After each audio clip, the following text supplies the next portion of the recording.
Hola, mi nombre es David Andrés Erazo. El día de hoy este es mi video para la presentación del primer parcial de Cátedra del Perdón. Y pues vamos a iniciar con ciertas preguntas que tengo aquí en mi computador, que es ¿qué heridas que tengas o hayas tenido consideras que podrías conectar con los aprendizajes de la Cátedra del Perdón?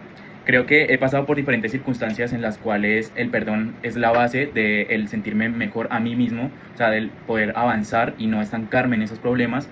Y creo que he tenido diferentes circunstancias en las que creo que yo nunca llegué a perdonar y fue por esa misma razón la cual hoy en día puedo tener cierta personalidad, puedo tener cierto rencor a algunas personas.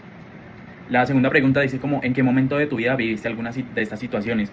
Creo que como todos somos seres humanos, hemos llegado a pasar por diferentes situaciones en las cuales es necesario perdonar. Creo que en la etapa de la niñez, cuando a uno le quitan un juguete o uno se pelea con algún compañero en la adolescencia, por las amistades, por los comportamientos, ese cambio de personalidad de los adolescentes o en la adultez de ahora, por el trabajo, por el estudio, por diferentes circunstancias, hemos tenido que llegar a este punto donde es necesario el perdón. Entonces creo que hoy en día llevo pasando por un problema en el cual, pues en este momento no lo puedo contar por este medio, pero creo que esta materia me ha hecho reflexionar demasiado. El primero, el poder considerar perdonar a esa persona. Entonces, ¿en qué momento de tu vida viviste esta situación? Como lo digo en este momento, o dice en qué sentimientos tienes. Pues como lo mencioné, estoy pasando por una situación un poco difícil y creo que nunca consideré perdonar a esa persona. O sea, definitivamente dije como, aquí habían dicho que decía como, algunas personas no pueden merecer o no merecen ser perdonadas, y creo que esa frase o ese mito aplica muchísimo en mí porque ha sido algo que he venido pensando desde el momento que esa persona me hizo daño. Yo dije, o sea, esa persona por lo que hizo no merece ser perdonada, merece ser juzgada, merece ser castigada, merece que tenga consecuencias de sus actos.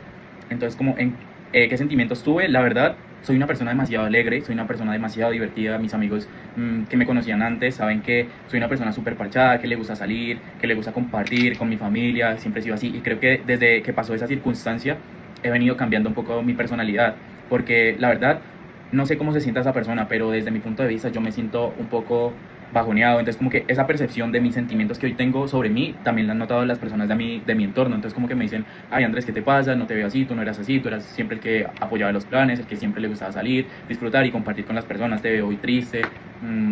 Esos mismos sentimientos atraen dificultades o circunstancias, por ejemplo, el desinterés por estudiar o desconcentrarme en clase o no poder aprender muy bien cuando estudio. Entonces como que esos sentimientos son los que he venido sintiendo aparte de esa situación. ¿Te serviría el insumo del ejercicio que hicimos en clase? Totalmente. Yo creo que de lo que más resalto en las clases es como esa capacidad de poder interactuar entre todos y comprender un mismo significado para el perdón entre todos. ¿Qué has aprendido sobre lo que es el perdón? Lo que más puedo destacar o que ha sido novedoso es como el saber de que el perdón es algo para mí, o sea, para ayudarme a mi yo interior, o sanarme a mí mismo más que ayudar a esa otra persona. Entonces como que siempre tuve la percepción de que si yo decía te perdono, es como estoy ayudando a esa persona, pero ¿yo qué? O sea, el daño que me hizo a mí, ¿qué? Se queda ahí. Y la verdad es que no, o sea, esa percepción la cambié totalmente después de este primer módulo de Cátedra del Perdón, y es que de verdad cuando uno perdona uno empieza a sanar. Entonces relaciono mucho ese perdón con la sanación. ¿A qué mitos te has aferrado en algún momento que han obstaculizado el perdón a ti mismo o a otro? Bueno, aquí tengo escrito dos mitos, que es: necesito estar enfadado para sentirme a salvo, si perdono estaré desamparado o indefenso.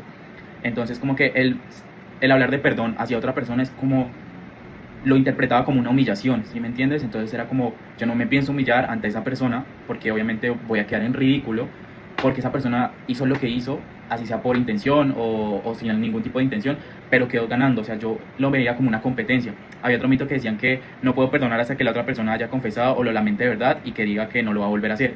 El prometer que no va a volver a cometer una acción independientemente si la haya hecho por gusto o por inercia, la verdad, es muy difícil.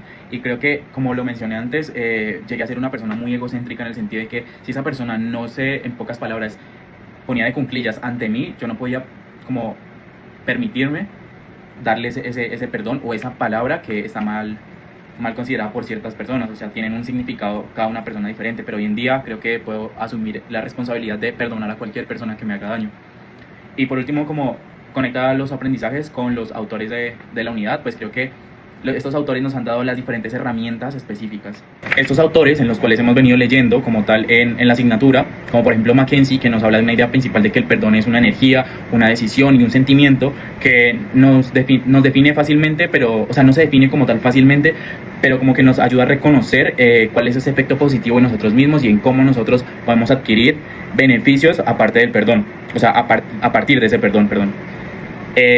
Hay otro autor que es Alexander Pope, que su idea principal es como esa alternativa consciente de que hay una libertad entre el pasado y pues obviamente evitar ese resentimiento en nuestra vida. Entonces como que aparte de que soltamos el problema o no olvidamos, pero podemos sentirnos más conformes como estamos, nuestros sentimientos, nuestro comportamiento y diferentes acciones que cometemos en día, pues son muy importantes de poderlas mejorar y no quedarnos en el pasado. Y otro autor que podría resaltar sería el de Arthur, que su idea principal es que el perdón no exige olvidar. Lo importante es soltar esa obsesión negativa y diferenciar entre el recuerdo y pues el resentimiento. Entonces como que podemos recordar, pero no nos vamos a quedar en ese resentimiento de estar sintiendo cada cosa que gira en torno a nosotros va a ir unida a ese problema. Entonces como que yo creo que esa enseñanza que nos dejan estos tres autores, también Pichot, son muy importantes tenerla siempre en cuenta y no mantenernos en un estado de una órbita en la cual giramos y giramos en torno a ese problema. Y yo creo que hoy en día puedo reconsiderar que perdonar es algo necesario para mi bien propio. Muchas gracias.